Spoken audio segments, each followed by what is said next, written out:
Atenção, por gentileza. Ladies and gentlemen, please take your seats. We will be beginning our event and our online streaming. Please mute your cell phones. Turn them off if you may. We're going to have special moments. Good afternoon, everyone. Welcome, ladies and gentlemen who are present here. It's a different audience. Usually men are the majority. I'm Lenny Machado. I am the anchor of the Empreender TV channel, of the cable TV channels of Band TV, and I will lead here our evening today. And we're opening officially the second edition of We Forum, Women Entrepreneur Forum. It's a global event with great business leaders of the world that have the goal to interconnect women creating opportunities. I'd like to thank and acknowledge everyone who's watching us through the internet. So, good afternoon, everyone. Welcome, and thank you so much for your presence. And I hope you stay until the end, not only tonight, but at the end of our event tomorrow. In 2022 in São Paulo, this event had 500 participants, and there were discussions of public policies of gender equality, role of women in economy, and protagonism of women in global in the world.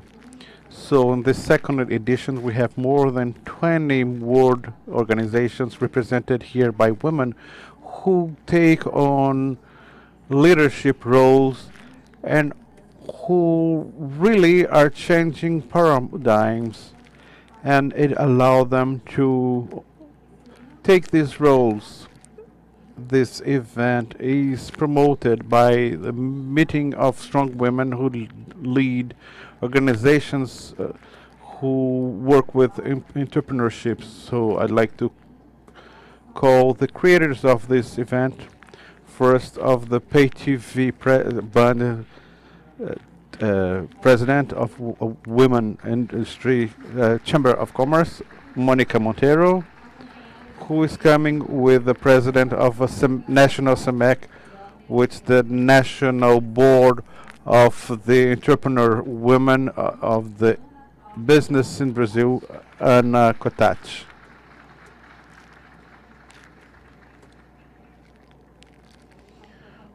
So I'll leave the microphone with you.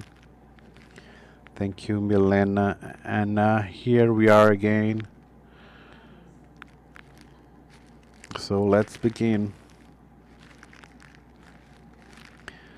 Great Monica, we're here together once again with this amazing event, gathering so many important women. Thank you for your presence. These international and international leaders are present in our We Forum. It's an honor to be here to speak about the connection of organizations presided by women. This is a very relevant topic. National SEMEC is here present this afternoon. I'd like to welcome our counselors, women from different states of Brazil, such as Rio, São Paulo, Paraná, Maranhão, and others. We have more than 80 representatives of entrepreneur women in Brazil, and our Women's Entrepreneur and Culture Board, our SEMEC. The number of entrepreneur women is growing in Brazil, and now it's more than 34% of the entrepreneurs. In Rio, this number is even higher. We're 39% of the total. Brazil is in 7th place in the world ranking of women's entrepreneur. We are 30 million Brazilian entrepreneurs. This is a more interconnected world, and It's very important to realize the importance partnership of different organizations presided by women. The union of these organizations is very important, and to share information and educate leaders of all involved in organizations. Considering several challenges faced by women in leadership roles, building bridges is very important to face all these adversities together, creating support networks, sharing solutions, and promoting mutual development. We can ensure that women's voice is heard in different places. So it's very important to encourage women to seek opportunities, l- get in touch with these organizations, and create a solid network of mutual support. This is very important nowadays, enabling ideas exchanges, strategies, and several initiatives. It's important to have joint events such as forums and discussion groups online to foster debates, mentorship programs among leadership women, and collaborative projects. Working together, we are creating a less longing process that will benefit all of us. We will connect to each other and inspire each other for a better future and a more egalitarian future. It's important that women can seek within themselves all abilities, but it's important to create public policies that are effective with equity and equality. So, thank you for your attention. I hope that we can support each other to strengthen and bring visibility for these public and private organizations presided by women. So, I'd like to thank the authorities who are present here, our president of SEBRAE, National SEBRAE, INGLêS, the SEBRAE from the district federal, our First Lady of Goiás, Ignacinha Ganhado, this, our Secretary of Commerce of Goiás, Joel Braga, Alfredo Gottait, is President of SACB, and my husband as well. Who else? The President of the Federation of Industries of Rio de Janeiro. Thank you, President, and several other authorities, presidents of companies here. Thank you for the international authorities, Vittorio Diego, the representative of the Republican Assembly of Mozambique. And we women have been playing an important role in economic development. I always say that math is going to save us. The economical development of our country, our states, and our city is very important. So, like to reinforce the presence of the First Lady of the state of Goiás, but there are still several challenges to overcome to achieve our full potentials. During this forum, we will be able to hear specialists and leaders of several sectors in the world economy, because women has to be inserted in the economy. That's how we're going to win this world. We're not only thinking about equity and hiring women. So women study a lot. So tonight we'll have this agenda, female universe within economy. So tonight we're going to turn our eyes towards women. So because in the consumption we decide what to buy. We've been achieving several advancements, and we've been occupying several new spaces. So women is the highlighted topics of today, and we have a few men here who are our partners in this struggle. And we have the National Industry Confederation. In 2021 we had a growth.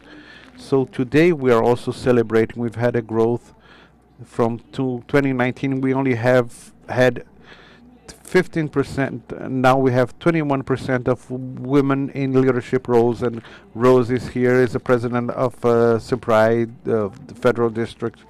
And in the world, 90% of companies had at least a woman being a leader, but there are several companies and segments who are really running behind.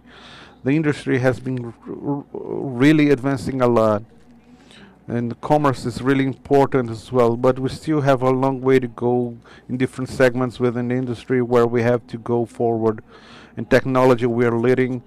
We have people here who are going to talk about this, also the segment of consumption, but there are several segments that we have to go forward. And when we see a president of Volvo or president of other industries, we have to applaud and follow these women, because they are always pulling other women together with them. So Brazilian companies are promoting the women's participation. So I'd like to highlight that we need courage for all of this. And in speaking about courage in this forum, I'd like to highlight a small woman. Small because it's her first forum. Small because she's only 70 years old. Bella, 7 years old. And it's her first forum. She was telling me a story yesterday. She was saying that she was going to dispute the leadership for classroom, and she lost for 6 votes, but she said she's going to try again. So she's very brave. So we have a 7-year-old girl here teaching me how courage is important. So the focus not on losing but in going forward. So the first panel today, it will bring people from different places of the world to bring the reality of the woman's universe. And I'd like to highlight also the presidents of Comércio in Rio de Janeiro. When he heard about this forum, he supported us. It's people such as the president who's together with us, placing our agenda here. So thank you so much, President. Thank you for your presence. Thank you for those people who crossed an ocean to be here. Some people even took 2 to 3 planes to be here, and people who are really hot because today is really a hot day in Rio. Also, the Ministry of Ministry. She was a mayor of the city of Maputo. So thank you so much for being here. Mrs. Bahia, Dr. Bahia, Tajibli, she will be telling your story. Our ambassador of human rights of the Netherlands, and Eunice, I've learned a lot with her. She's here with us from the government of Catalonia, and Alan. There's always a man because we decided it's not an exclusive forum of men. There's a partnership. I have to be here. I have a partnership with my husband. And I say to her, today I'm not going to have dinner with you, but I will get home later. But sometimes we have our little fights, but thank you for my family who's here, my husband who's here, my life partner. And I hope we have a beautiful forum. I'd like to thank everyone who came from far to show your experiences, showing that we can change things, of all who are creating these roads. So we have a 50-50 equities. We can try to reach gender equality. Also, I'd like to thank the presence of Margaret Coelho, Director of Finances of National Sebrae. It's the second woman in the financial administration in Sebrae, the second woman in the last 50 years. And thank all our friends who have helped us to create this forum, especially Marianne and Elisa who are here, our friends who came here, 120 people who are present, our ambassador Rene Gala, but also our team, Monica, our teams, Gabriel, Dominic, because without you, this wouldn't have happened. So thank you, all our team. We is a voluntary movement. We're voluntary of this event, and we gather 12 national and international organizations who are discussing here. So thank you, everyone, and good evening.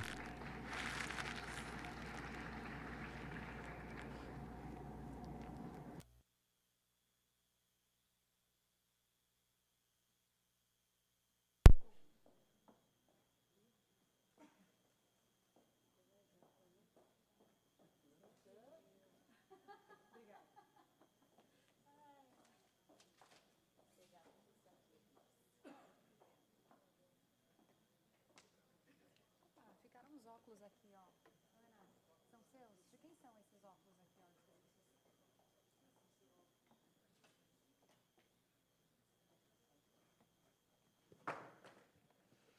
Muito bem, muito obrigada, senhoras Ana Cláudia. Thank you, Mrs. Ana Claudia and Monica, for your words, your spontaneous and moving words.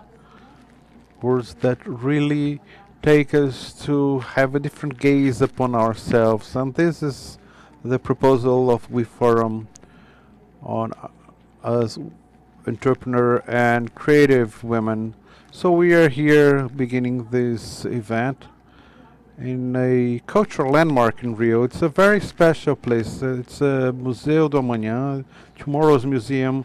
It's a different museum. It's an environment of ideas and explorations, of questionings, questions, and reflection of what's happening nowadays. What are the great changes that we have today? What are the different pathways that are having towards future? That's where we want to reach and where we want to go. And that's why I invite to the stage the director of Museum of Amanhã, Bruna Baffa.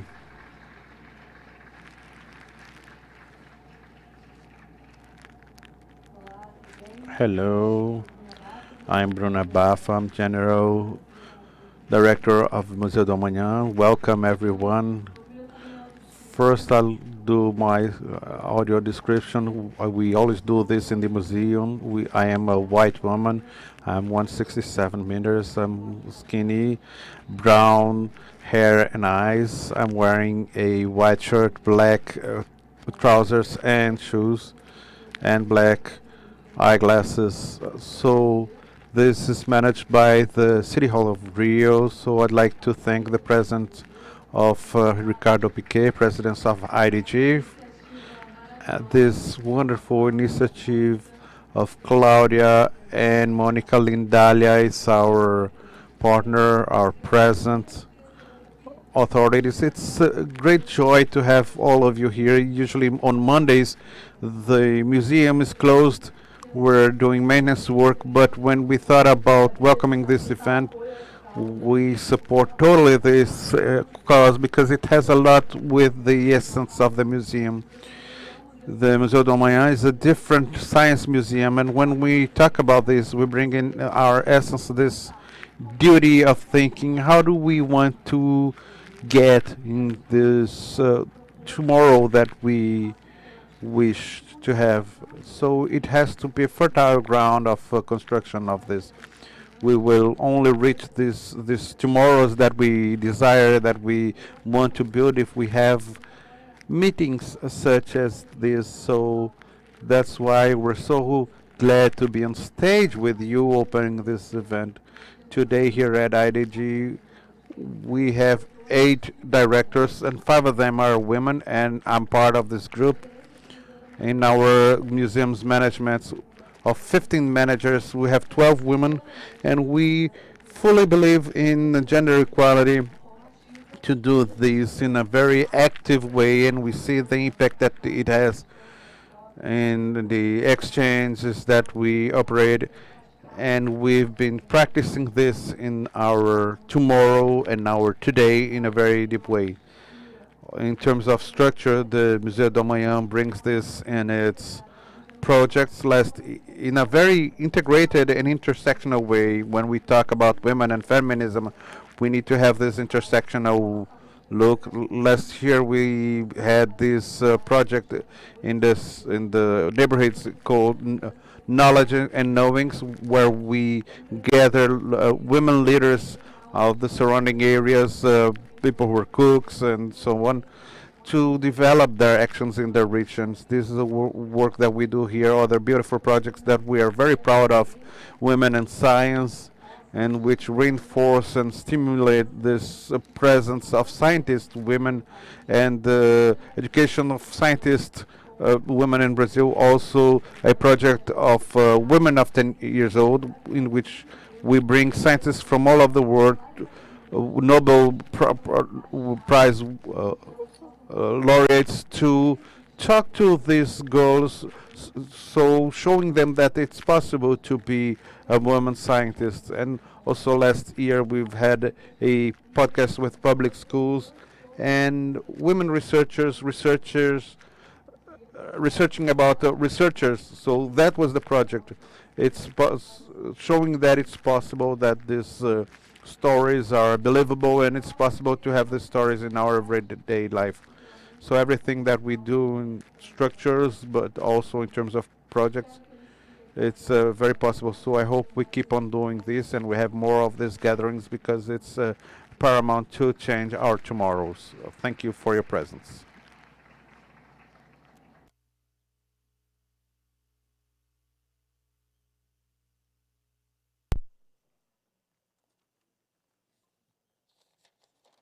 Muito obrigada.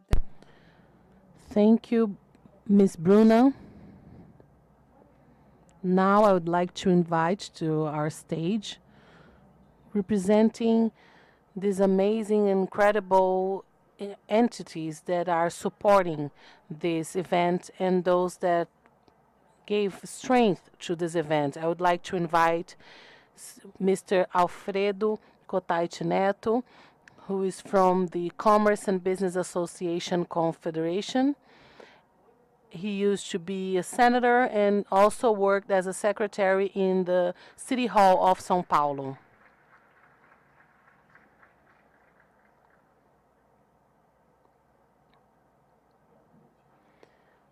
Good evening, my friends and of We Forum, Women Entrepreneur Forum. You are entrepreneurs.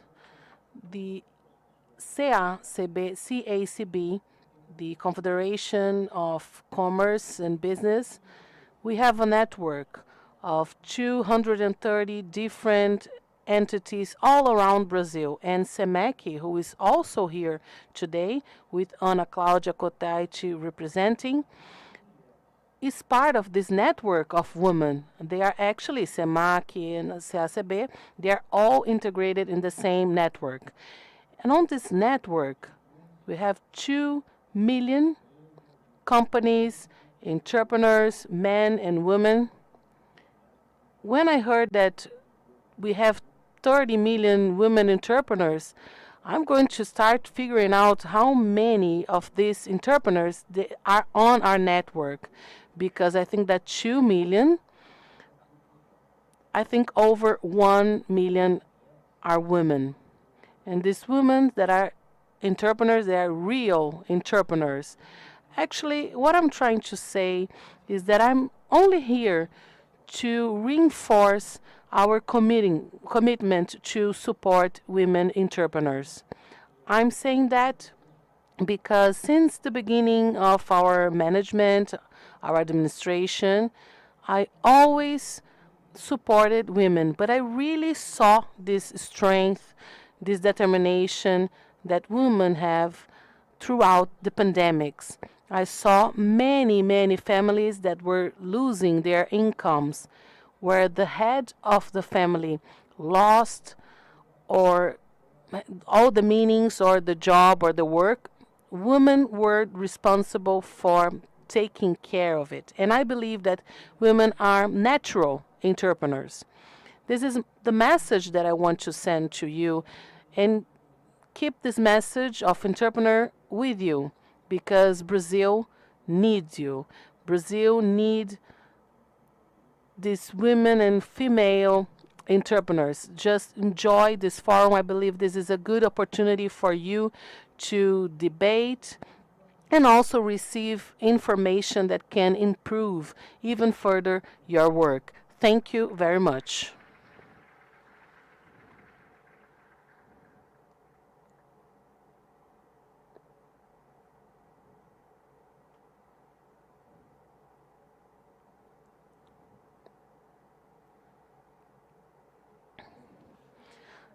This event had the support of many sponsors, and in the name of all of them, I would like to invite the president of FEComércio Rio, Mr. Antônio Florencio de Queiroz Jr.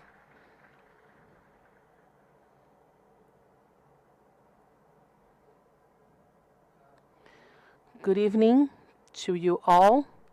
First of all, I would like to say that I'm really pleased to be part of this forum because of this entrepreneur view that women have and that we can see daily. We have this experience in our system in FEComércio. We have over 50% of the leading positions, specifically 52% are occupied by women. 60% of all workers are women, and they all receive the same salary, the same payment as men. We have no prejudice against this, and this happened in a natural way. We are very pleased, and we have the pleasure to work with them and to lead the system where these women are part of.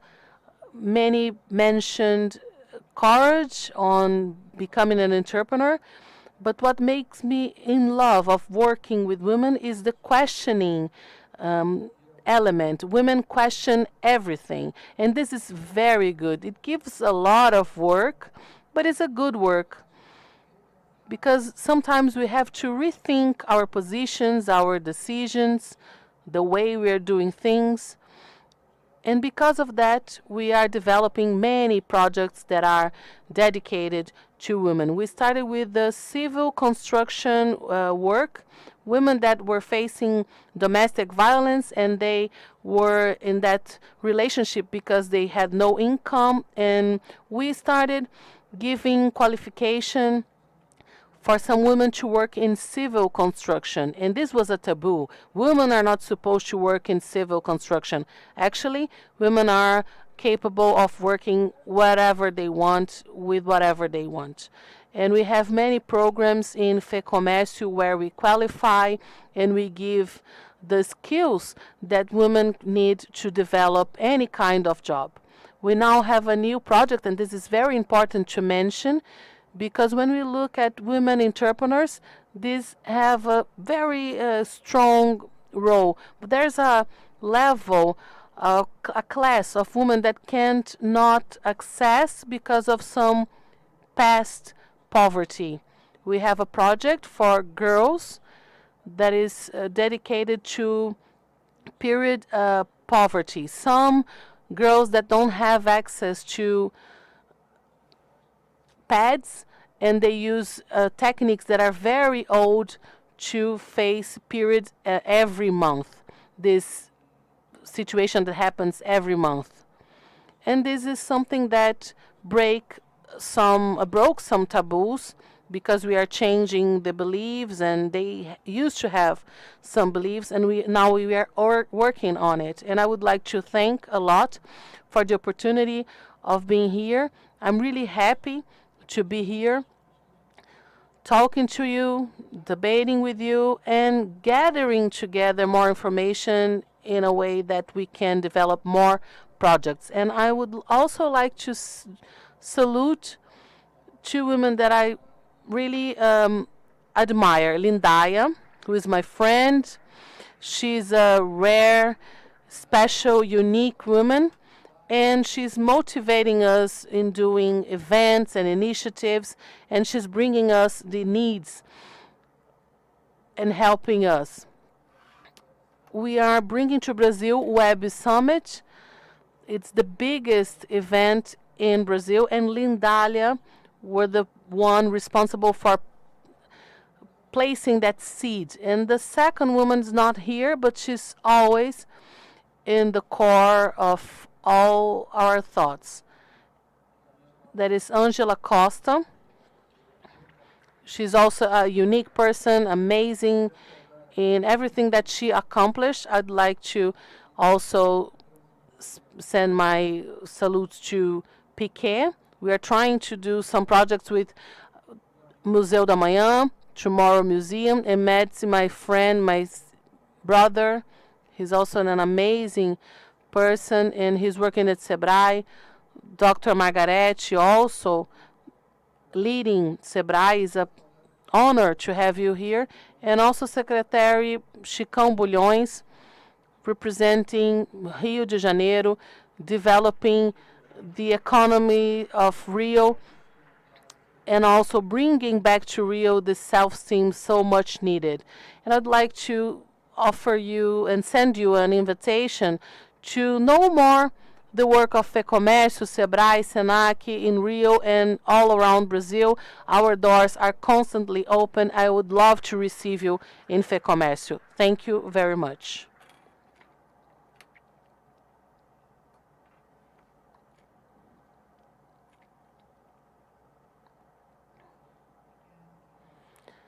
Thank you.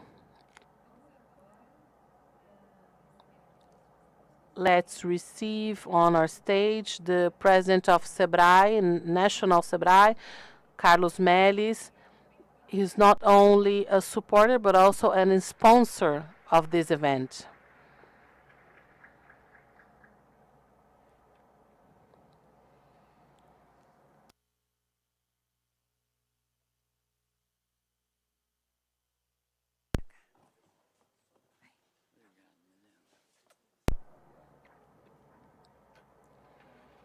Good evening, my friends. I'd like to invite a video so you could watch, and this is my homage to women in name of Sebrae. To be the owner of my company showed me that to be here, many women helped me to get here. It was my mother's sweat that got me here, and my sister helped me. And I was down, I was up, I reinvented my business, but I never done anything all by myself. This is why we have a rule. When one woman is up, she will pull all other with her. Sebrae, the strength of Brazilian women entrepreneur.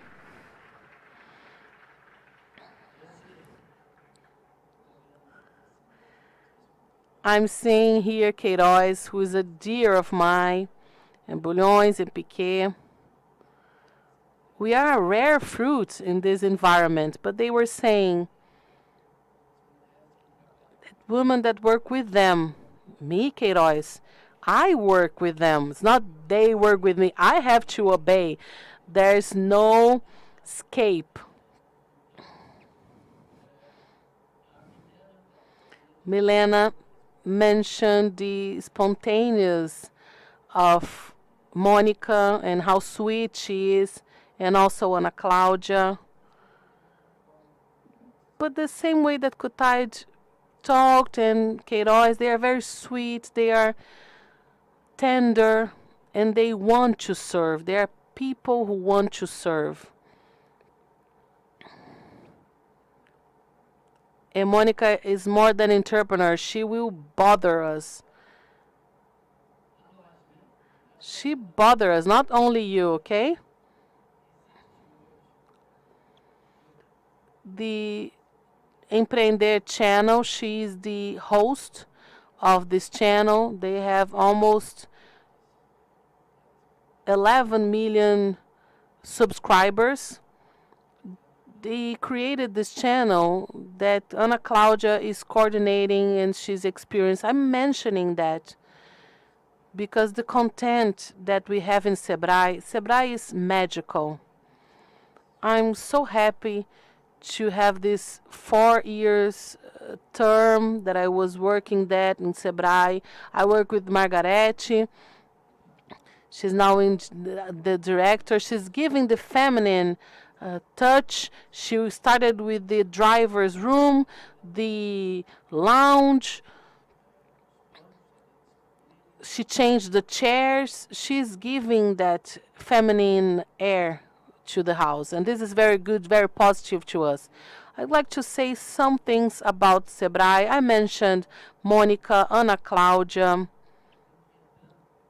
that it can not allow us to stop. And this is very pleasant to us.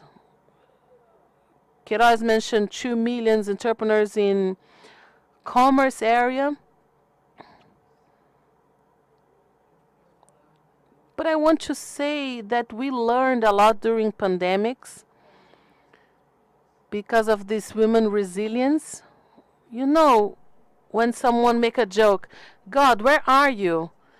And he was, no, you are not seeing me, but I was carrying you on my shoulders. And I believe that women carried the families on their shoulders. They were teachers, janitors, they were housekeepers, they were managers, they were everything. They made the deepest work that was keeping the harmony of the house. And we, the men, we are not very used to sharing work, and we learned with them, with women, this resilience. And because of that, entrepreneurship on women was a little bit down. And this We Forum, it's so important to be international. I'd like to embrace everyone in the name of this brave woman and everyone that visits us from all states and even from outside Brazil. You are all welcome, and Brazil has a huge heart. Brazil receive more than with its hands, receive with heart. So welcome to Brazil. Bruna, I'd like to thank her and Piquet, who are the coordinators here of the museum, the Tomorrow Museum. I'm seeing here, Tomorrow Museum. We just celebrated 50 years of Sebrae, and we wanted to say that next future Sebrae, the next Sebrae of the future, how good it is to think about future and how stimulating this can be. This is why I'd like to thank you for receiving us, welcoming us here. I already mentioned Fleiroz, Cotai, Queiroz, and Vitória Diogo, who's a deputy. Welcome. Thank you for being here. I was there at your position. I know how good it is to be a public server. And I also would like to salute all these women, but represented by a first lady. A first lady who is making the Goiás governor a better man. Gracinha Caiado. Glorinha Caiado is here, and many people don't know that.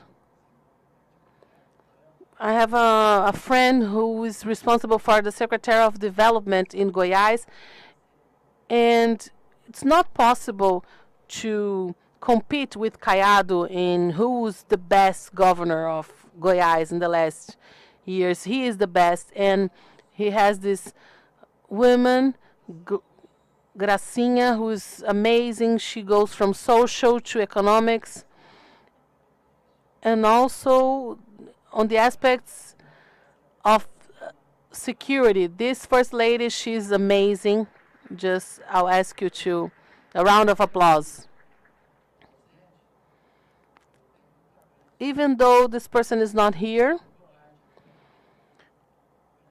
I would like to send my hug to our Governor Cláudio Castro, and also the secretary that is taking care of Web Summit. No, not secretary. Chicão is here. It's hard for me to see from a long distance. And we were at Portugal launching the WTC with Monica.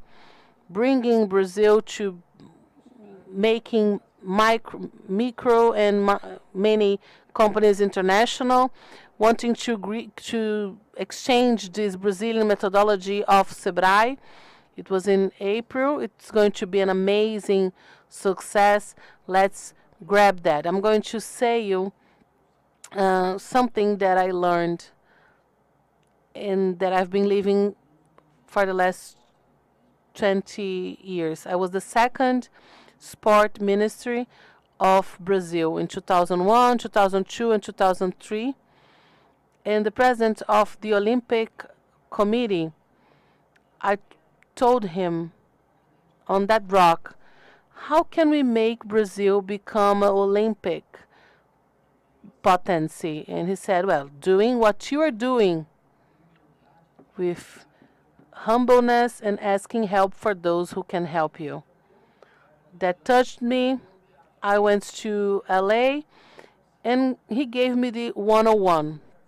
Just become part of the most important international championships in all Olympics and all sports categories. And we brought to Brazil many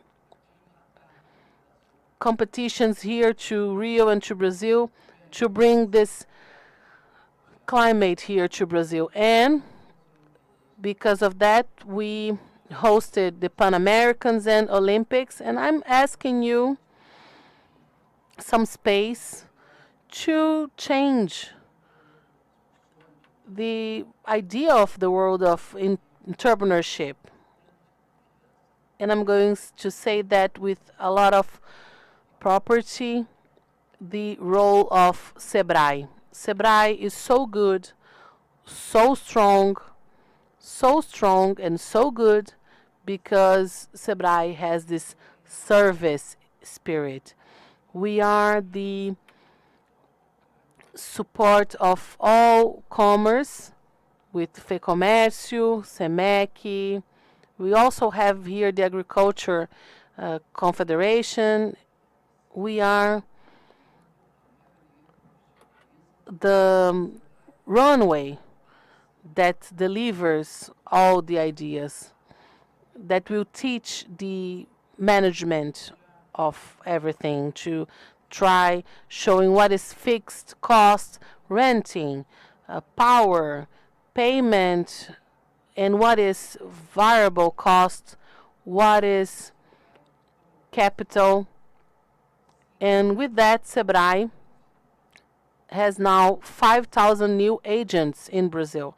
And I would like to offer that to you. My role here today is to offer Sebrae to industry, tourism, commerce, because these 5,000 agents, we used to have 1,000 agents for innovation.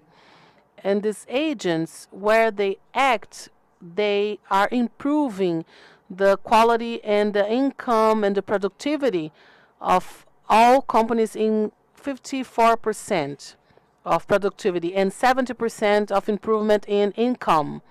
These 5,000 new agents that we work with entrepreneur education, and we work in the local agent for digital and startups. This is such a dear figure that is the agent of assistant credit, not guided credit, but assisted credit. We want to help you, and those that we are helping and assisting, 50% less of not payment. So we want to place Sebrae at the disposal of women. I'm going to close asking to show a picture. And I'd like to pay an homage to you in two ways. We have the project Sebrae Delas, and in Brasilia, and we've seen the suffering of women during the pandemics and the role of resilience, obstination. And I'd like to close saying this is something that makes me remind the simplicity of my mother and women as a whole. Women has the ability of having three languages together, from the mind, the heart, and hands. She thinks what feels, feels what thinks, and does what feels and thinks. This is a line from Pope Francis. So surprise at your disposal. Thank you so much.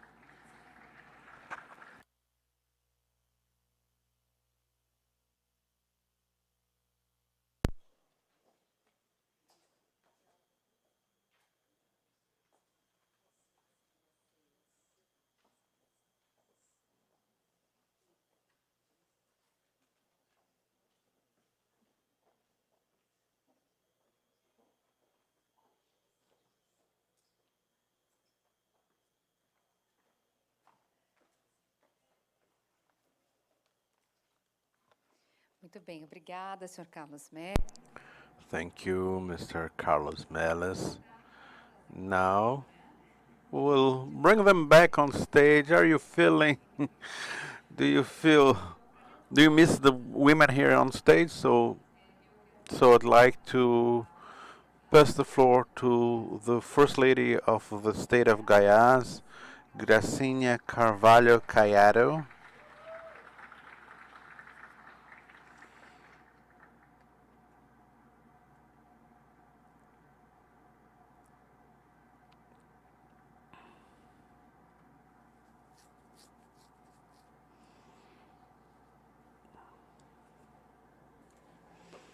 Good afternoon, everyone.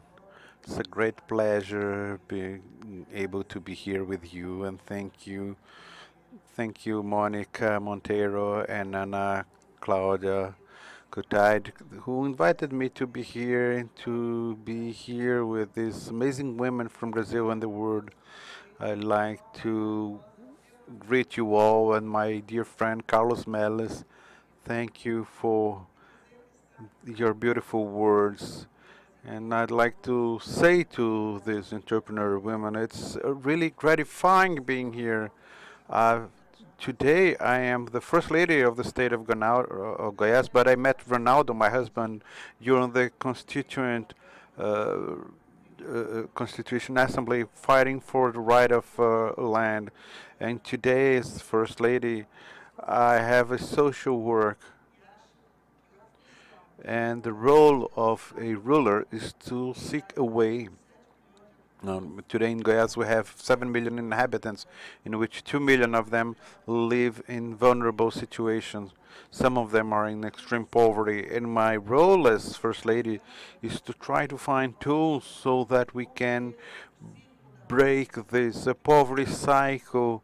uh, Because many times people who are born poor, they think they are going to die poor, and the governors and rulers need to find tools to show them that there's a different way, and the greatest way for that is education, certainly. And today in Goiás, we have 1,049 schools that are reformed, all students with uniforms, sneakers, backpacks, and notebooks, pens, so they can have equality when they arrive at school. I saw here the presidents of for Commercio about the opportunities, and in Goiás we already gave all these pads to all children in school, because we know that many of them, when they are in that moment, living that moment, they don't want to go to school because pads are expensive, and many mothers don't even have money to give to feed their kids, let alone buying pads. We know that many of these women, they are suffer violence, and they don't know how to leave their homes because they are violated, and they suffer some kind of violence, and there's no way of transfer income to these women. But that's not enough. What opportunities and tools a ruler can give so that that woman can leave that place. Education, opportunities, credit so they can build a business. We've done this in Goiás, what we call social credit. And from everyone who had this opportunity, 70% are women, and 80% of them transform the income of their families.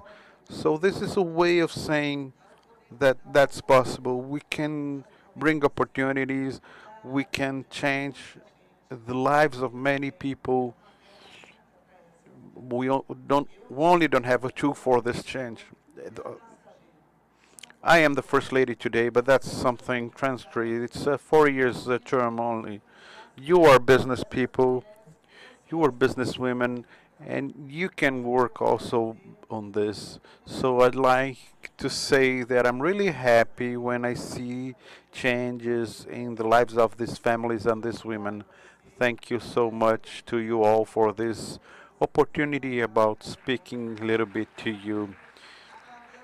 So we're waiting for you in Goiás, which is a wonderful place. I always say that Rio is beautiful, but Goiás is in the center of Brazil, and that's where the heart of Brazil is beating. So I invite you all to get to know our beautiful state. Thank you.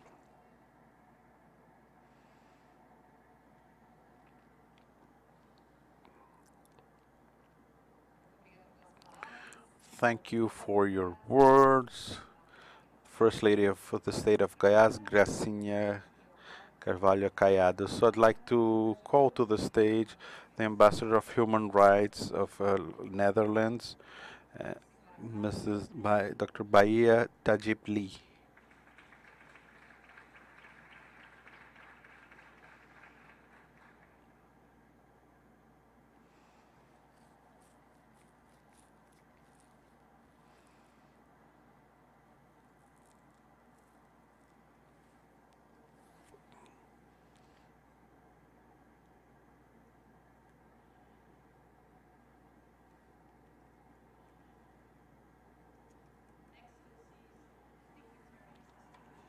Good evening, everyone.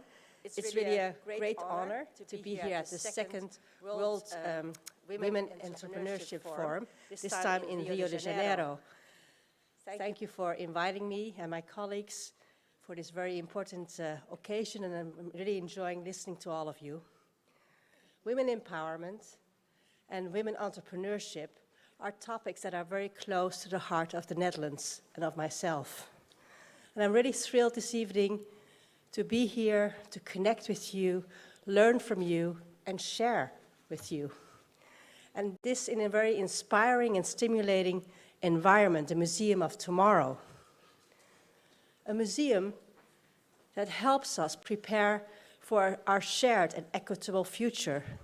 A museum that can help us reconsider reality of today and allow us to see things in a different light. This makes much needed change and transformation possible. Museums have an enormous convening power. They bring people together from all walks of life and even other countries, like this evening. Connecting with others opens our hearts and minds to a whole new world of human interaction and thinking. At the core of connection is a passion to learn, grow, break barriers, and empower. As the Dutch Human Rights Ambassador, I have the privilege to visit Brazil this week and talk and interact with many stakeholders on human rights, including this evening, and also to seek opportunities to enhance, to increase the cooperation between our two countries. And one such area is definitely securing equal rights for women and girls and women empowerment and women entrepreneurship. I'm very proud that last year my country decided to pursue a feminist foreign policy like a growing number of countries around the world. A feminist foreign policy is not something you decide and suddenly it's there. It's never-ending business and requires an active and transformative mindset. Our feminist foreign policy focuses on 3 R's: rights, representation, resources, and reality check. Let me briefly explain. Rights refer to the protection of the equal rights for women. Representation means that women must be represented and take part in political decision-making. Resources means that funding must also benefit women. A reality check means ensuring that our policy is evidence-based and has no unforeseen negative impacts on women. This feminist lens must become central to all aspects of foreign policy, so think of trade, diplomacy, international cooperation, security, and support to businesses abroad, so that we are prepared for our shared and equitable future. The Netherlands is keen on learning from the experience of other countries with a feminist foreign policy, and of course also countries that are considering such a policy and are interested to cooperate with us. This week, I'm seeking Brazil's views, and hopefully Brazil also will consider a feminist foreign policy, because we would love to have you in this group of countries where we work closely together and share ideas and exchange good practices. And I hope to also be able to speak this week at the Brazilian Ministry of Women to discuss this issue. When it comes to female entrepreneurship, just to share the experience of my country, a recent Dutch study demonstrated how women still in the Netherlands experience additional barriers when doing business abroad. They have, for example, less access to business networks, as they are still very much dominated by men, and therefore less access to know-how and financing. In our foreign policy, we therefore consciously opted to support female entrepreneurs by facilitating equal access to financing, networks, and knowledge. We have also facilitated a platform for female role models, because it's always great to have a role model to look up to and to learn and to be inspired by, who can share their experiences in international entrepreneurship. We, the Netherlands, are very much interested to learn more from the Brazilian approach to support female entrepreneurship, and I was already listening with great interest to all the speeches this evening, and from all of you present here, because that keeps us, the Netherlands, informed, on our toes, and prepared for the future. Precisely because female entrepreneurship is about today and tomorrow. What I found really striking was that the European Investment Bank illustrated that women-led companies are more likely to be environmentally friendly, socially responsible, and innovative. Women-led companies are, for instance, more likely to support green transition by monitoring CO2 emissions and setting ambitious emission targets. So really, clearly, female entrepreneurship is simply imperative, and we must invest in female entrepreneurship. In closing, I'd like to emphasize that we can all be gender equality and women entrepreneurship champions. We can all support equal rights for women and make a positive difference. And I wish you a very inspiring forum, and I hope we will have more interactions. Thank you so much.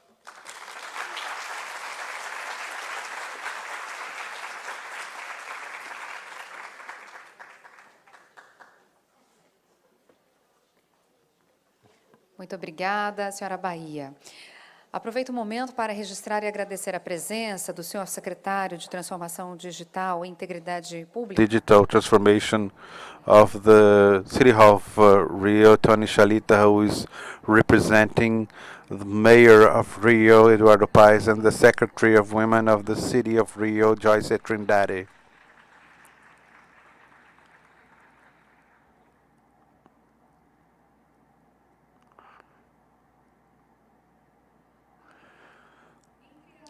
Among the supporting organizations of this event, SESC Rio de Janeiro is supporting this event with the struggle against violence against women. And at the exit of the event, we can get to know more about this project. So I'd like to thank our sponsors and supporters at the second edition of We Forum. So I'd like to thank CEMEC, the Women's Cultural and Entrepreneur Council, CACB, Brazilian Commerce and Business Association Confederation, Weekend Women's Indian Chamber of Commerce and Industry, the sponsor of CACP, São Paulo, Bank of Brazil, IBD, CNI, National Industry Confederation, Frigian SESI, the Netherlands government, Schneider Electric, and Sebrae, and also the support of AFA Mais, financial advising company, Giglia, Brazil Champ Sweden, Clube Mulheres de Negócios of Portugal, Positive Women, Compactor, Granado, ERA, IDG, Management and Development Institute, Lady Diamond, Museu do Amanhã, ABME, Brazilian Organization of Business Women, Rio de Janeiro City Halls, and WCFO Brazil. Also, I'd like to thank the institutional support of SESC Rio de Janeiro and the Portal Money Report. This is our ceremony of opening the event. We gather here also managers and administrators through women's entrepreneurship and leaders roles. So to carry on with this opening ceremony, I'd like to call to the stage the journalist and from the commentaries of Wall and journalist from the Folha de São Paulo newspaper. She's going to lead our first panel of this second edition. Good evening. It's really a great honor to be here.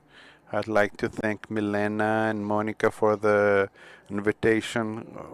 Thank you. So we're going to have a very special panel with the participation of people who are really important in their field. So I'd like to invite them to be part of this conversation. So I'd like to invite Mrs. Victoria Diogo, the representative of the Republic, Assembly of the Mozambican Republic, Parliament.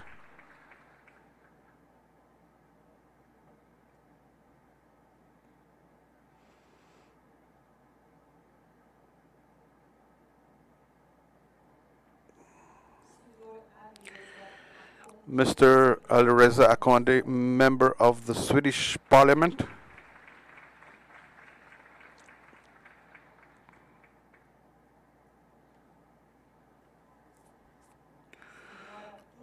Mrs. Tonica Silly Thompson, extraordinary plenipotentiary ambassador of Barbados in Brazil.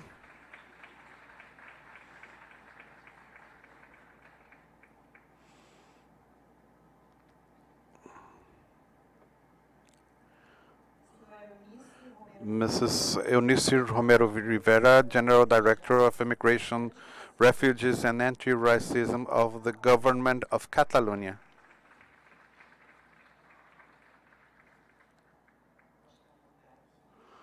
Let me find myself here so we can carry on.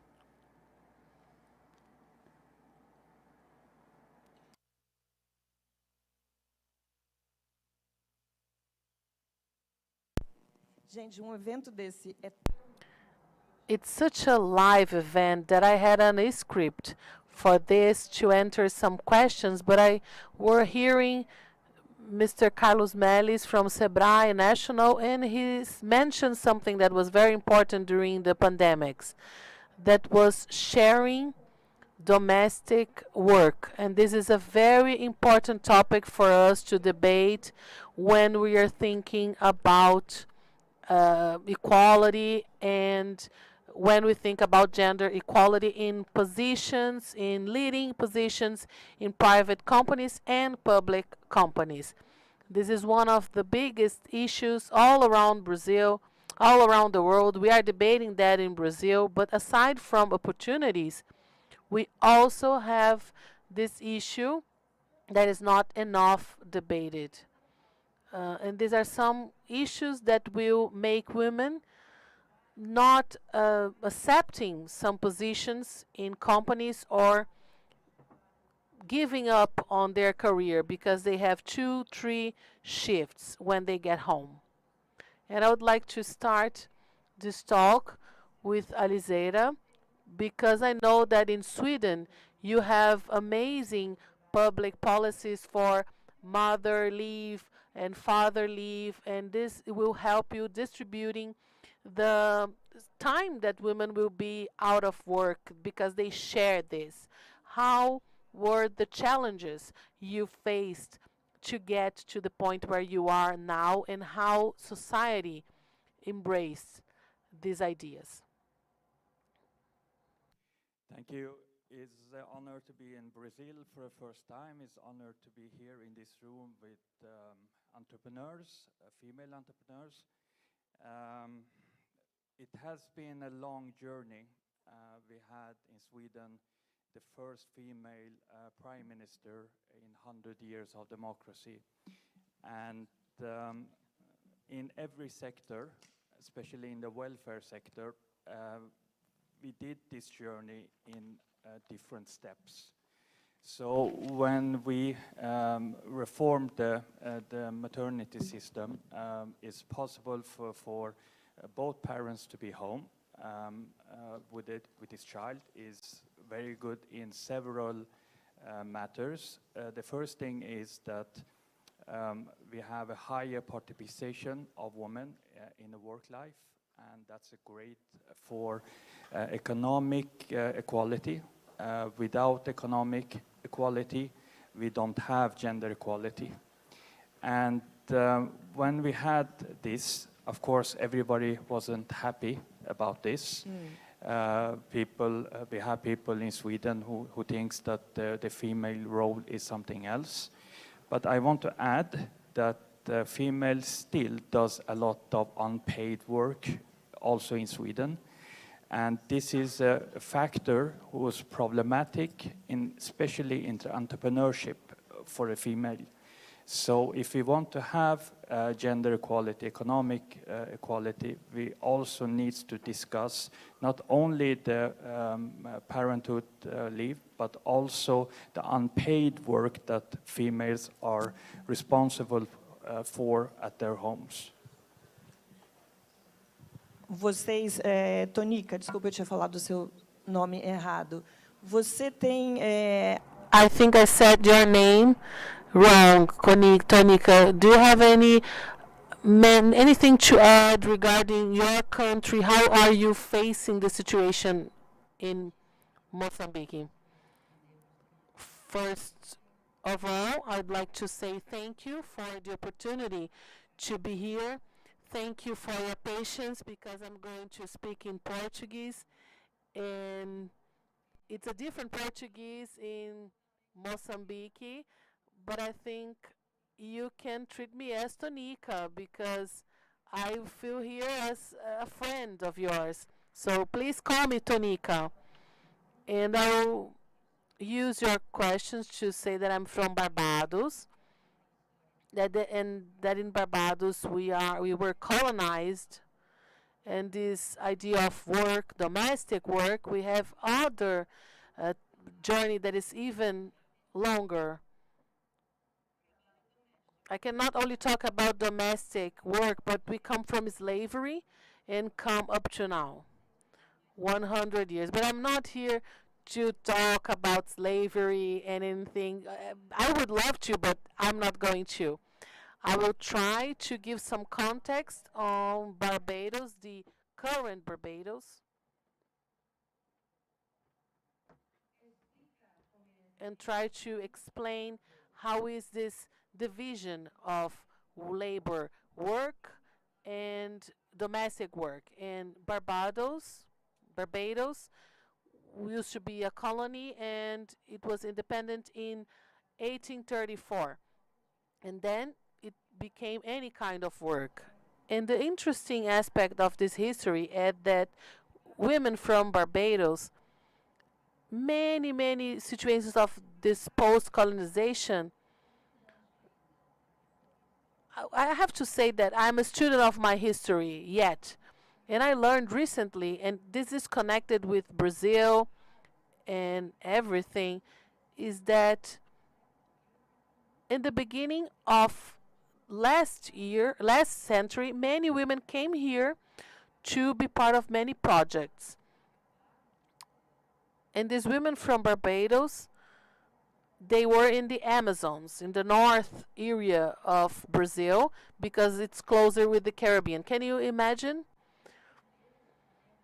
And these women, they would not only work, they would have to handle some space issues, space minimization. And some things that they did in Porto Velho, in Rondônia, in the north of Brazil, they were there to work in a train road that connected Brazil and Bolivia. They started some schools. They created these schools, and this is how they contributed. They were workers, but they were also developing that state in Brazil. I also learned from the descendants of Barbados some histories of women's that women that became, your Portuguese is perfect actually, who became nurses. And this was the only work, the only job that were offered to them. It was domestic work, and they moved from that limitation, and they were able to change Brazilian history and to make their mark in Brazilian history and opening space to new women. So I'm thinking on how to use this stage because I have to leave, but I want to share this information in that context of what the director said, the director of this museum. She mentioned building new tomorrows. I hope you understood everything I said.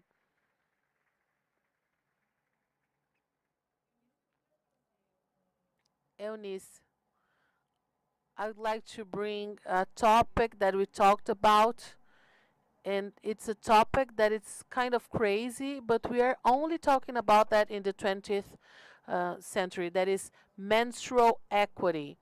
People are starting to understand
transformation because we are distributing reusable products, and this way we are not sending tons of plastic waste, and now we are more connected with Mother Earth. Also, these measurements would impact many students in Catalonia, and this would not only affect these people directly, meaning not only those that would receive these products, but all people that are at school, their families, teachers, men, because this will change the mindset around our bodies, our rhythms, and understanding this in a more natural way using a public policy. And this way you can have a network of support, right? And now we can find the same problems in different areas. Of course, some problems have some specific problems. I'd like to invite Ms. Victoria Diego to talk about Mozambique. I don't know if I did my homework well, but in my researches, you have a lot of gender equality. You advanced a lot on that, but it's a little bit difficult on the financing or financial independence. What are the challenges that you are facing now in Mozambique? I think it's already good night, not good evening anymore in Mozambique. It's almost 1 a.m. So please excuse me if I'm having some jet lag. My mind wants to be alert, and I need to be alert around you. But thank you. First of all, it is my privilege to be here, connecting myself to women from all continents, and my sister from the Atlantics. I'm a sister from Indic, and Monica is from the Atlantic. Well, before answering your question, we have 51% of our inhabitants are women. We have 29 millions and 51% are women. But the access to work or to jobs, we could say that women are in disadvantage. When we look to women empowering, this is a process that started with women emancipation. First, we need to be emancipated. We need to be free in order to be empowered. And sometimes we go forward, we talk about being empowered, but we don't talk about being free, because emancipation will touch the mind. She needs to be free from being submissive. And I would like to bring here an example that forged us as a generation. We were colonized by Portugal, and our independence is a result of a forced armed fight. And in the beginning, the leadings were only men. In the beginning, they would not accept women. In the 60s, 70s, that would be part of this armed fight. But 25 girls and women broke some barriers. They were 15, 16, and 17, and they said, we are ready to work. We are ready to fight. We are not only here to carry babies or anything like that. We need to carry materials and arms and guns. And one of the obstacles were menstruation. How are they going to work in that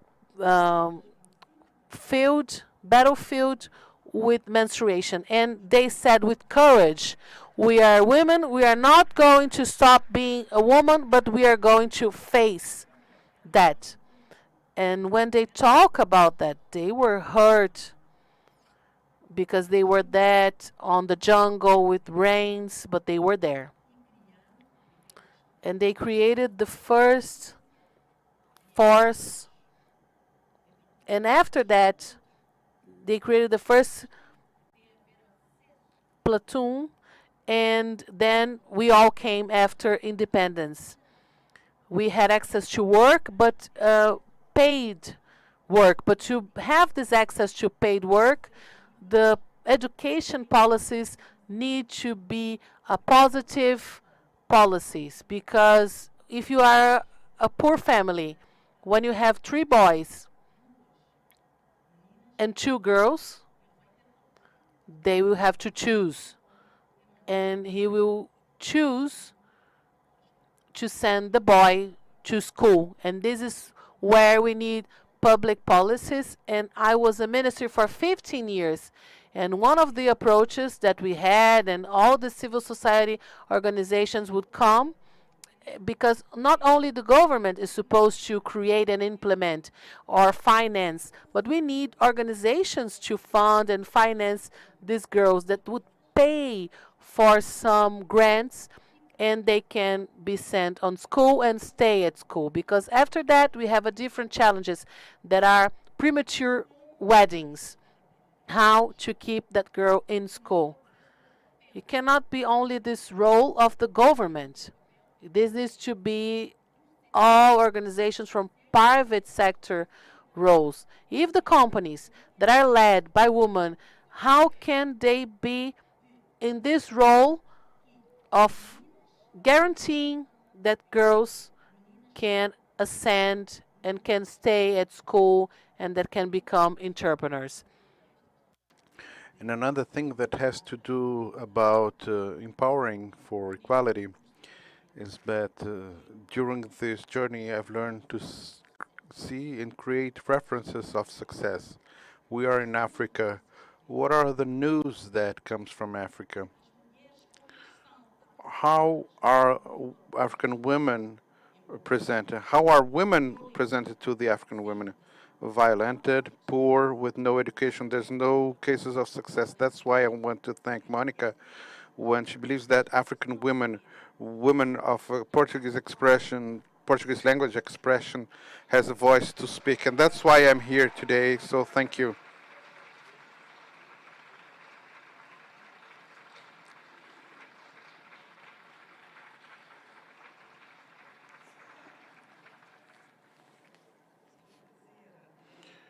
Mr. Alizera, this is an information that comes to us. Sweden is always an example in equalitarian issues in the world. For many years, the governments have taken on this role and the responsibility that each one of its ministries has to ensure gender equality in its places. So when we have this balance, what are the effects in economical development and things that involve human rights? How do you see the results of this in of these public policies that are implemented? Public policies are. Thank you. Public policies is always important, but the more important thing is that the public policy is not a desk tiger that you make it and put it on the table and don't use it. And we have, for me, gender equality is about values. The values to see female as an equal part in the society and give her the same opportunity that we give the boys. And this takes a long time for a society to get there, to see the opportunities, to see the strength. And in Sweden, we have come a long way, of course, but we see that we still have a large problem with sexual harassment in work life. We have a really high statistic in rape and sexual abuse still. We have still a lot of females who are killed in domestic violence. And we see that women are owning less, much less than men. Men are investing in stocks, owning the properties, but females are not. And we have also a long way to go still. And my remark is that this is really important, that we are not taking the victories that the female movement has achieving for the past 100 years for given, because we see movements from nationalistic, dark movements who wants to turn the clock back and bring the female's role back as it was 50 years ago. And for me, as a liberal, it's important to stand on the barricades and defend the victories that we already have, but also make new possibilities that we can have a real gender equality in reality. And for me, as a liberal, the method is economic equality. Because if we can reach that and give the female the same opportunity to ownership, to entrepreneurship, then we will solve a lot of problems that we see even in the equal Sweden today.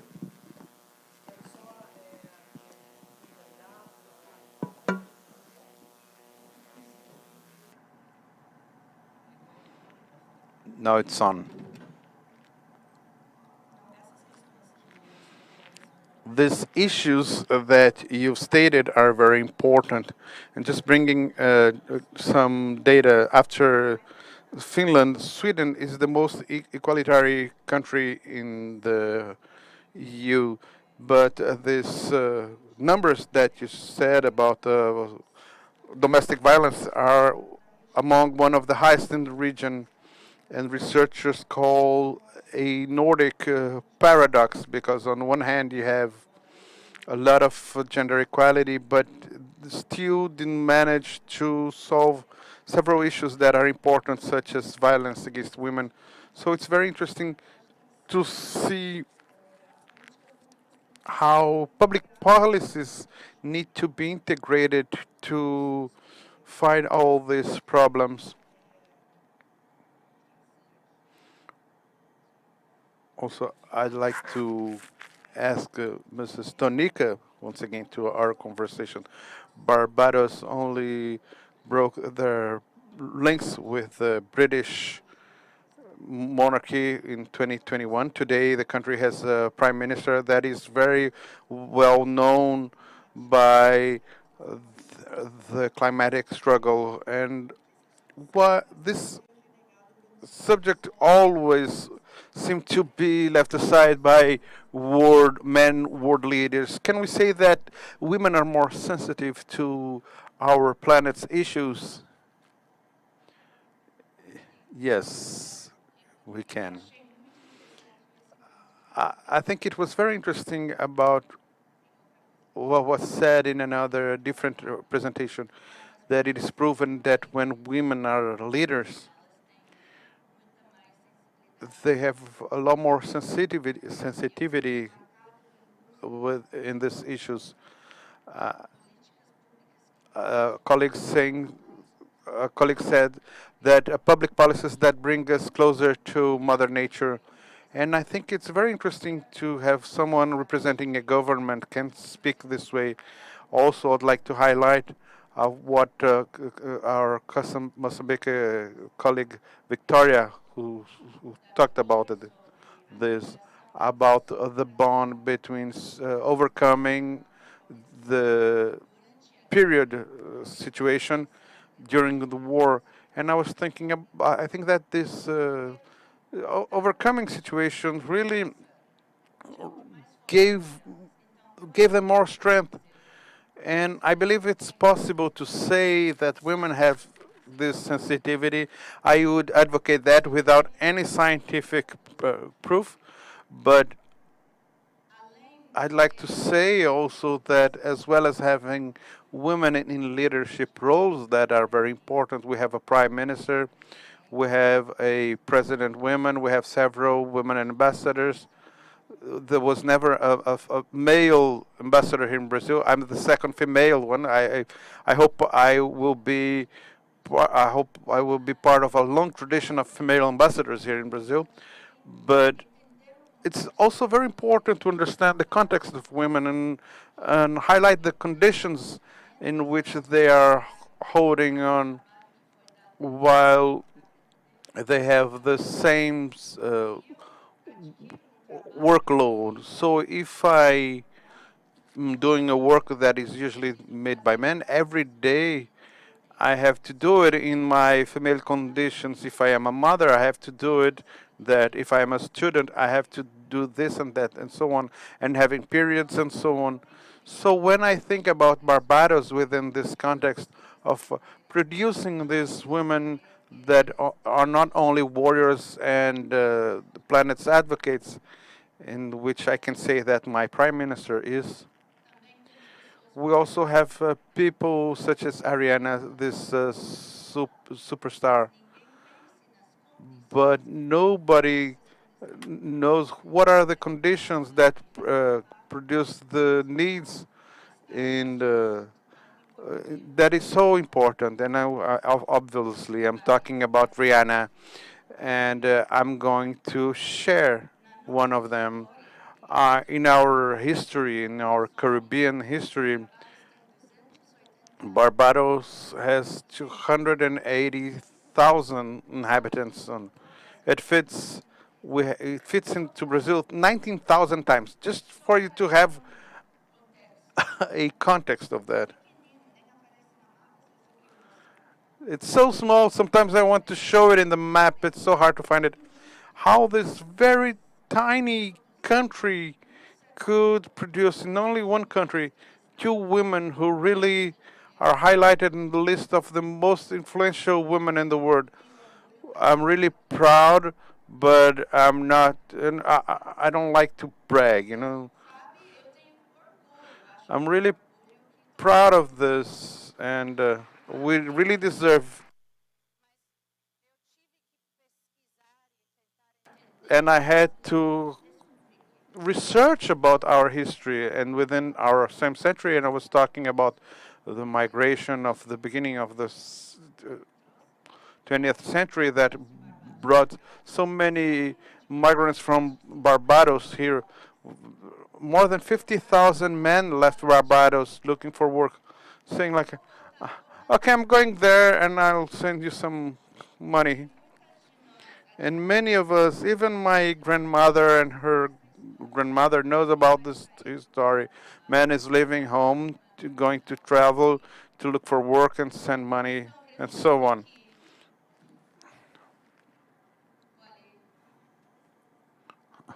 I'm going here. We say in Brazil we say I'm going there to at the corner to buy some cigarette, and they never come back. And that's a very hard situation. And I learned from a movie about this story. This called Panama Dreams, because 50,000 from this 280,000 people in the beginning of the 20th century was a lot less people. Can you imagine 50,000 men leaving?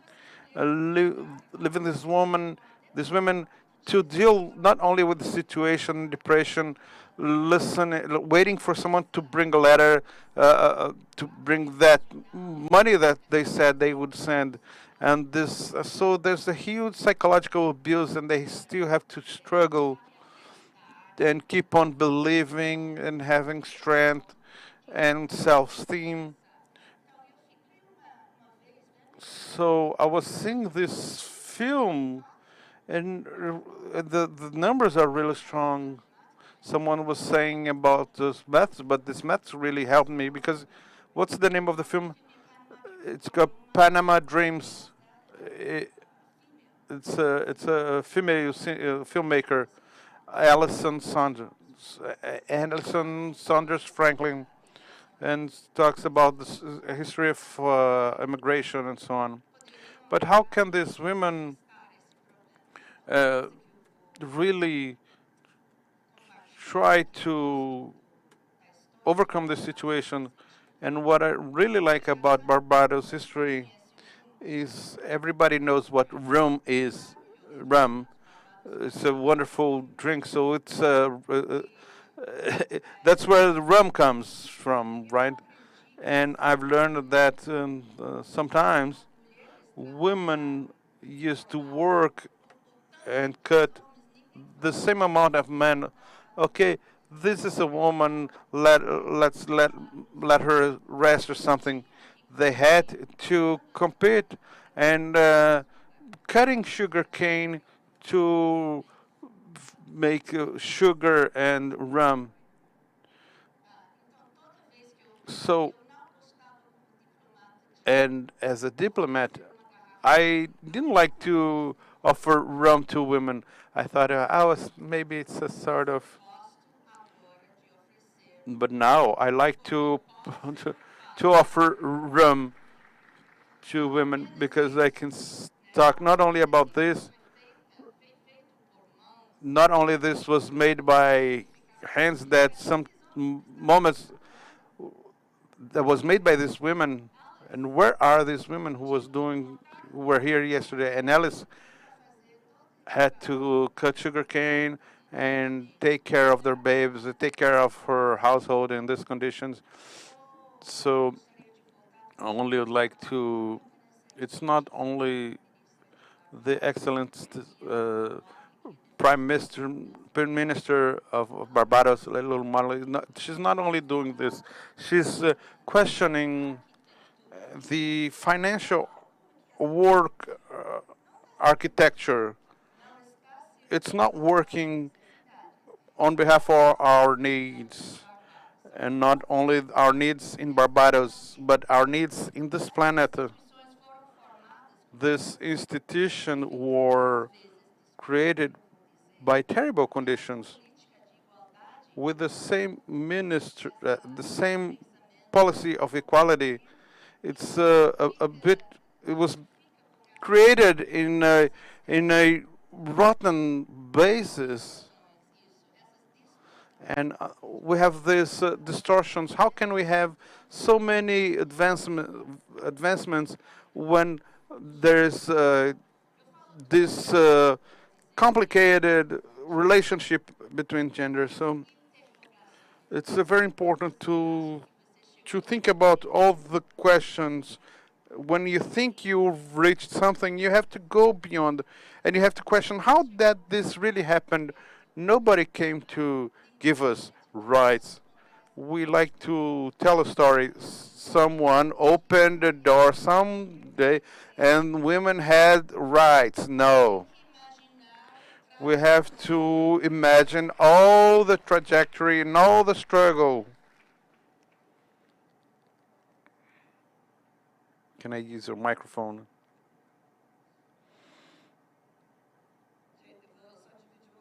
I only would like to share something with you about women who are more concerned with climate change. New York Times made a research a few years ago and showed that those who less use this returnable bags are men because men consider them something very little male-like thing. So it's in such a simple thing, it's so hard for them. Can imagine about thinking about higher issues. So I wanted to ask again to Mr. Misi, the government of Catalonia has a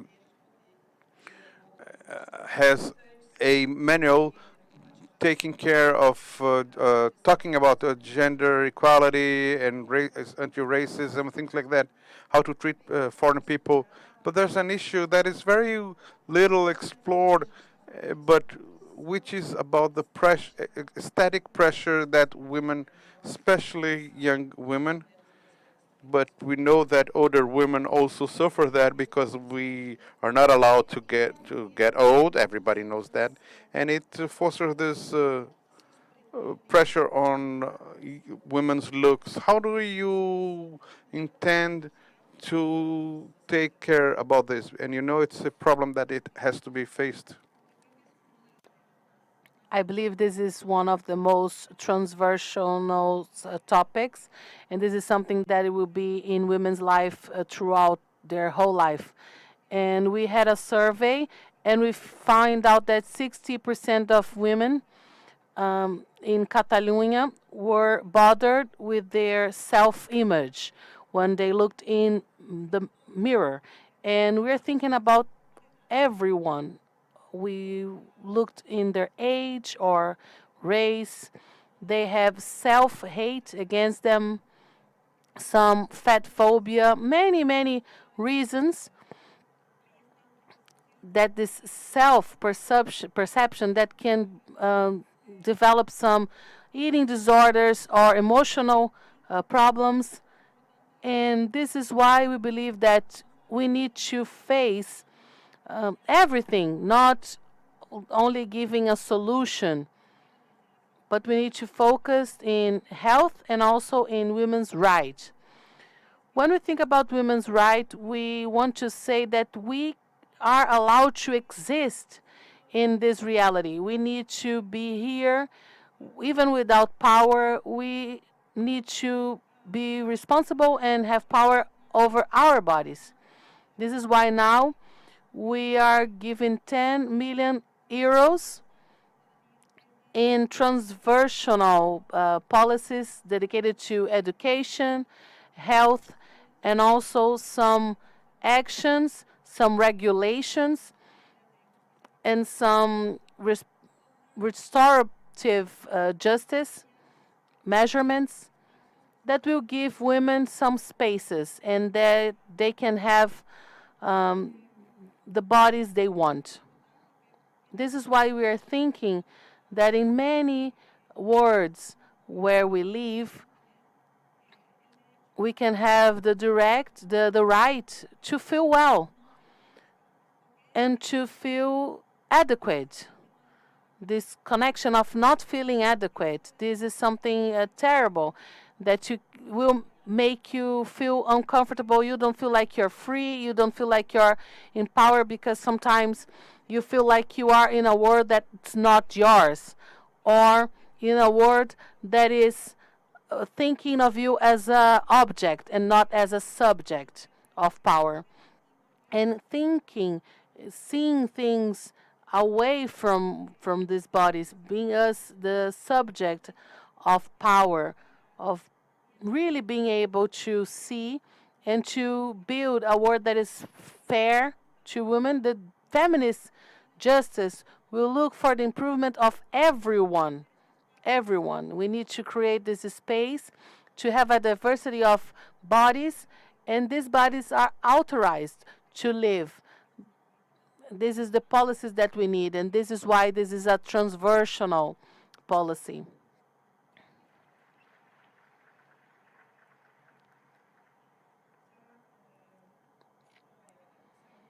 Victoria, you've been working for 30 years. You were the Minister of Planning. Now you are a deputy. You used to be a mayor. What is the reality of gender equality in your country? What are you still needing to face?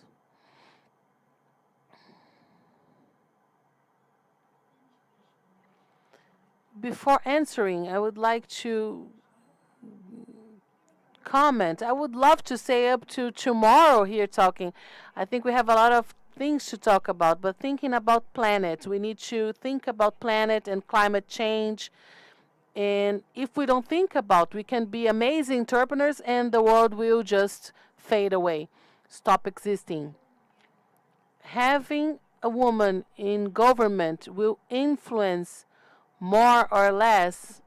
Well, my colleague here in this panel just said that yes, and in Mozambique, I'm looking to the rural woman, that is more women than urban women.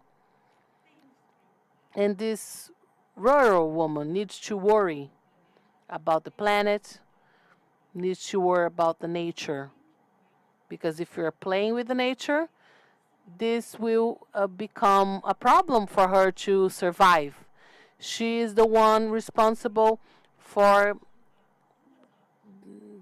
taking care of the house. If the trees are away, they're not going to find the wood they need to build the fire. She needs to gather the water. If the river is here, is next to her, and now the river is dry, if the policies are not environmental worried, she needs to walk longer. And she needs to have that indigenous knowledge of how to taking care of the nature.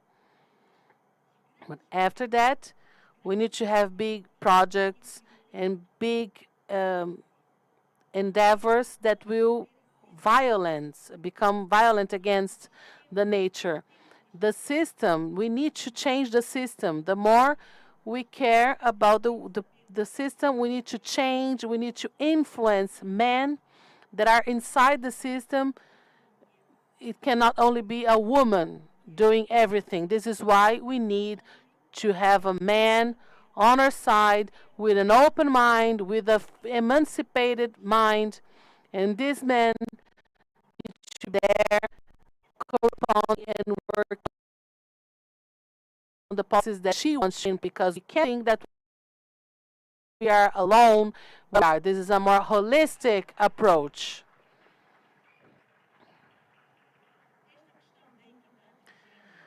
Regarding gender equality, the policies that we have in Mozambique are non-discriminatory policies. The paying policies are not about gender, but the amount of knowledge are different. The education aspects.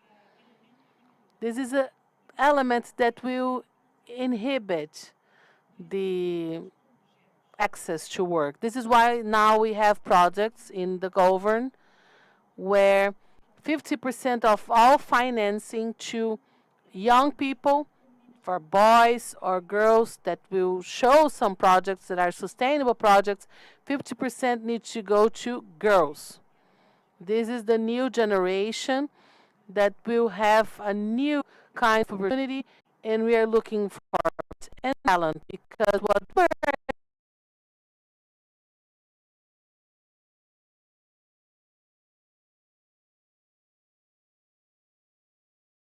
it's not only a discriminative, positive approach. Let's put some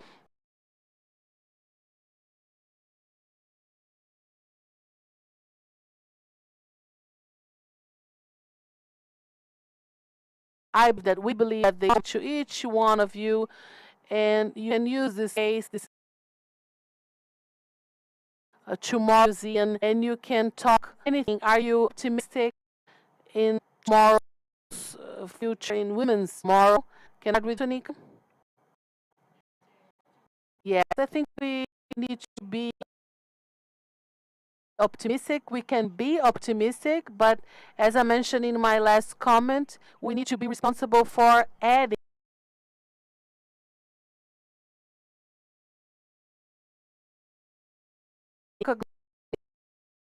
that we thought the moment to happen. Actually, there was a longer journey to get here. This is why I think I am optimistic, because I can also thank my ancestors, your ancestors, for all the work that they developed for producing an event like this. You know, this is why I am optimistic. But also, I need to question some things, because we need to have a more live connection with history. Can you understand me? No, you?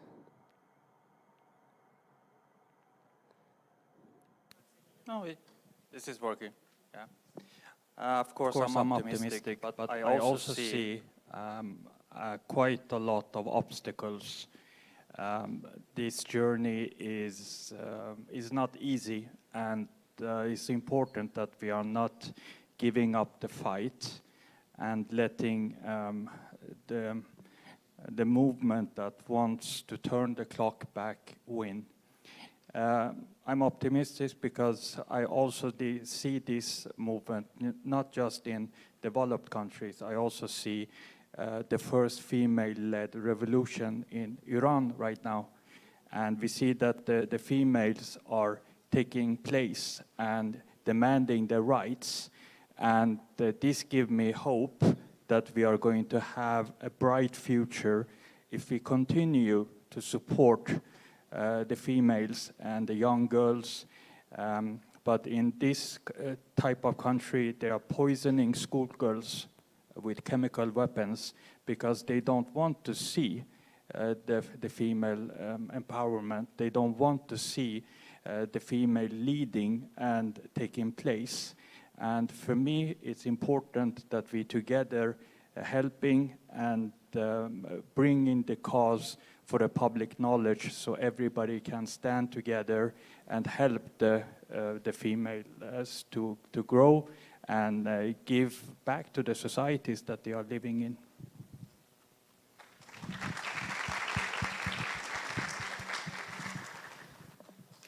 Muito obrigada. Thank you very much. I am optimistic because life is about hope. This is my first step.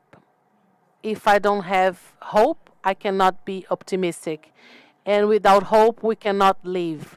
And I am optimistic because world is a global tribe and we are connecting each other. I am optimistic because I'm not looking for big projects. I'm looking for initiatives like this one where we are here building synergy, exploring paths, breaking geographic barriers, connecting women from different parts of the world, and also because we are breaking other barriers that can be invisible, that will not allow real inclusion, because we are now at a moment where we are exploring inclusion, because we have different backgrounds, and we are here now trying to see the best there is from all of our backgrounds. This is why I'm optimistic. And I am optimistic because events like this, we are here to show the talents we have, the experiences we have. And this will bring me optimism because, yes, women will and will keep making change in a positive way.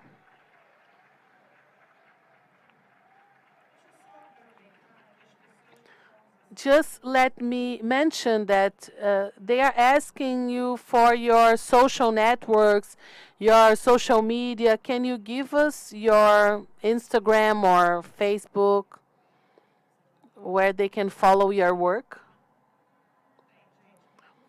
They don't have. Okay.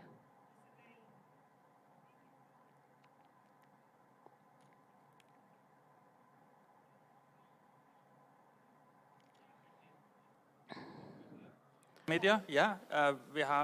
You can follow me on Instagram. It's my name at Alireza Akondi _ We are in LinkedIn, every social media is possible. So.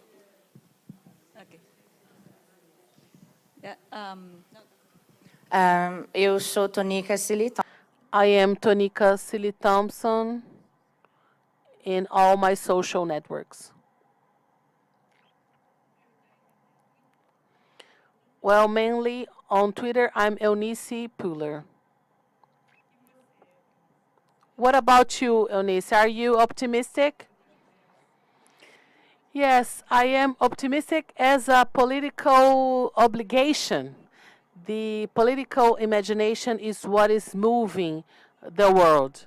And this is why, before any obstacles, we need to see as in a strategic way. It's not being like naive, but we need to have the enough strength to face what we are facing. And to us, it's very important to learn everything we learned about difficulties and learn that because of this rupture, this break that happens on us, this rupture, will enter the light. This is a phrase from Leonard Cohen, and it's very important to know that, to think the world in a different way.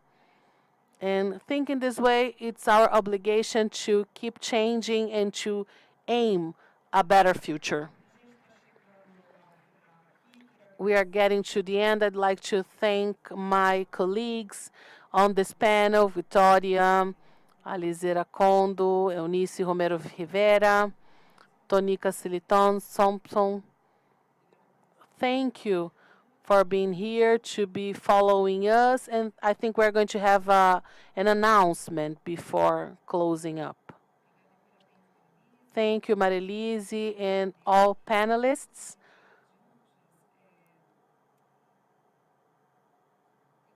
Before finishing, I have a video that I want to show you. Just a second. And we are going to see one of our sponsors' videos, a video from Firjan. Industry is transformation, and Firjan says it will become education, health, and well-being for the worker. This will be more productivity to the companies and also more culture to everyone. With a humanized education that we will use and technology, school, Firjan says it will develop critical thought and innovation with robotic, maker activities, arts, and gamification, and will transform students in main roles.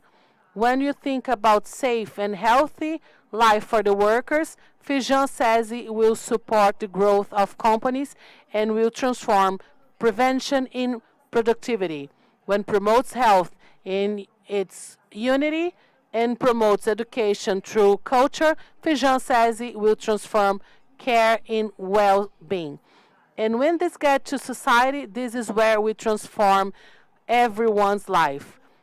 Live the transformation. Thank you, our sponsor, Firjan Sesi.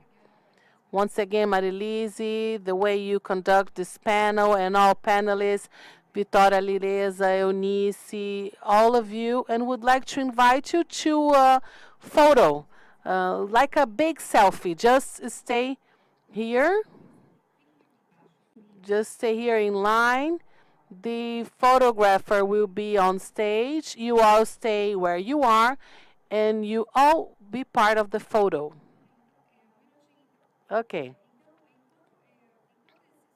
And while we are organizing ourselves, I'm going to give you some announcements. The most important announcement is that the activities are going to happen in a different location. You all know that, or you're not very sure about that. So the opening was here at tomorrow's museum, and tomorrow we are going to have activities in Cultural Center of Banco do Brasil, CCBB. If you are following us on the online broadcasting, just stay where you are because we are going to keep the work. And now you can all stand up and position yourself to the center of our auditorium in order to be part of this amazing photo that will illustrate the second edition of We Forum, Women Entrepreneur Forum. Why you need to be in the center? Because if you are spread, we cannot see. So just you can go at the back of the room, but always on the center of the room. Just some attention. Do you want to be in the photo? Please position yourself in the center of the room. And I'll go downstairs so I can be part of the photo as well.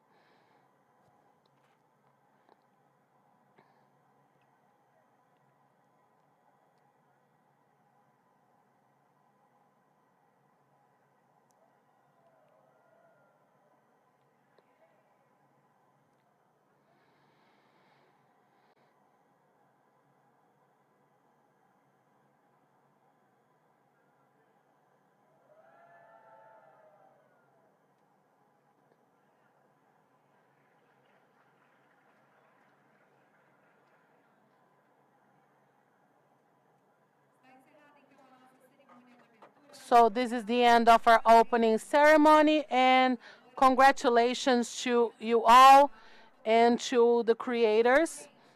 See you tomorrow.